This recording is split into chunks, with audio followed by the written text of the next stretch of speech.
பெங்கல் புயல் எச்சரிக்கை எதிரொலியாக புதுச்சேரி கடற்கரை சாலை மூடப்பட்டதால் பொதுமக்கள் மற்றும் சுற்றுலா பயணிகள் ஏமாற்றத்துடன் திரும்பிச் செல்கின்றனர்.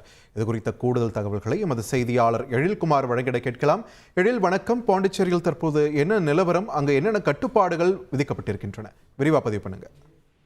வங்கக்கடலில் உருவாகியுள்ள காற்றழுத்த தாழ்வு மண்டலம் காரணமாக இன்று இந்த புயலானது உருவாவதற்கான வாய்ப்புள்ளதாக வானிலை ஆய்வு மையம் தகவல் தெரிவித்திருந்தது. இந்நிலையில் நேற்று முதலே புதுச்சேரியில் விட்டுவிட்டு அவ்வப்பொழுது மழை பெய்து வந்தது. இருந்த போதிலும் மதியம் முதல் மழை இல்லாமல் வறண்ட வானிலையே காணப்படுகிறது. மேலும் கடல் கடுமையான சீற்றத்துடன் காணப்படுகிறது. வழக்கத்திற்கு மாறாக 2 அடி முதல் 3 அடி உயரம் வரை இந்த அலையானது எழும்புகிறது. இதன் காரணமாக இன்று காலை முதலே கடலை பார்ப்பதற்காக ஏராளமான புதுச்சேரிக்கு வந்த சுற்றுலா பயணிகள் மற்றும் பொதுமக்கள் கடற்கரைக்கு குவிந்தனர். மேலும் இந்த கடல் அலையின் சீற்றம் காரணமாக கடலில் இறங்கி ஒரு சில சுற்றுலா பயணிகள் குளிக்கவும் முற்பட்டனர்.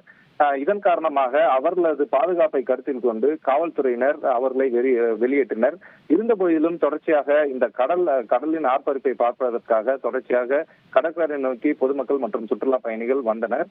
மேலும் மேலும் இந்த கடலானது கொந்தளிப்புடன் காணப்படுவதன் காரணமாக அசம்பாவித சம்பவங்கள் எதுவும் ஏற்படாமல் இருப்பதற்காக, அதாவது குறிப்பாக கடலில் இறங்கும் பொழுது இந்த தொழில் சிக்கிக் கொண்டோ அல்ல கடல் அலையில் இழுத்து சென்ற ஏதேனும் உயிர் சேதம் ஏற்படுவதற்கு முன்னதாக புதுச்சேரி காவல்துறை சார்பில் கடற்கரை சாலை முழுவதுமாக தடுப்புகள் அமைத்து மூடப்பட்டுள்ளது. மேலும் கடற்கரைக்கு பொதுமக்கள் மற்றும் சுற்றுலா பயணிகள் செல்ல வேண்டாம் எனவும் தொடர்ச்சியாக அறிவுறுத்தப்பட்டுள்ளது. இந்த புயலானது கடலின் கரை கடக்கும் வரை பொதுமக்கள் யாரும் கடற்கரைக்கு வர வேண்டாம் எனவும் அறிவுறுத்தப்பட்டுள்ளது. மேலும் கடற்கரையை பார்க்க வந்த பொதுமக்கள் மற்றும் சுற்றுலா பயணிகள் ஏமாற்றுவதுடன் திரும்ப சென்றனர்.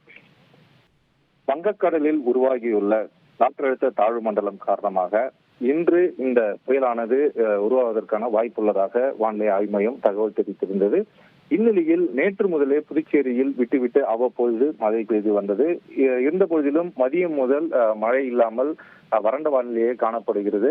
மேலும் கடல் கடுமையான சீற்றத்துடன் காணப்படுகிறது. வழக்கத்திற்கு மாறாக 2 அடி முதல் 3 அடி உயரம் வரை இந்த அலையானது எழும்புகிறது. இதன் காரணமாக இன்று காலை முதலே கடலை பார்ப்பதற்காக ஏராளமான புதுச்சேரிக்கு வந்த சுற்றுலா பயணிகள் மற்றும் பொதுமக்கள் கடற்கரைக்கு குவிந்தனர். மேலும் இந்த கடல் அலையின் சீற்றம் காரணமாக கடலில் இறங்கி ஒரு சில சுற்றுலா பயணிகள் குளிக்கவும் முற்பட்டனர். இதன் காரணமாக அவர்களது பாதுகாப்பை கருத்தில் கொண்டு காவல்துறையினர் அவர்களை வெளியேற்றினர்.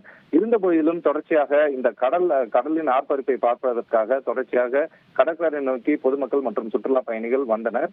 மேலும் மேலும் இந்த கடலானது கொந்தளிப்புடன் காணப்படுவதன் காரணமாக அசம்பாவித சம்பவங்கள் எதுவும் ஏற்படாமல் இருப்பதற்காக, அதாவது குறிப்பாக கடலில் இறங்கும் பொழுது இந்த தொழில்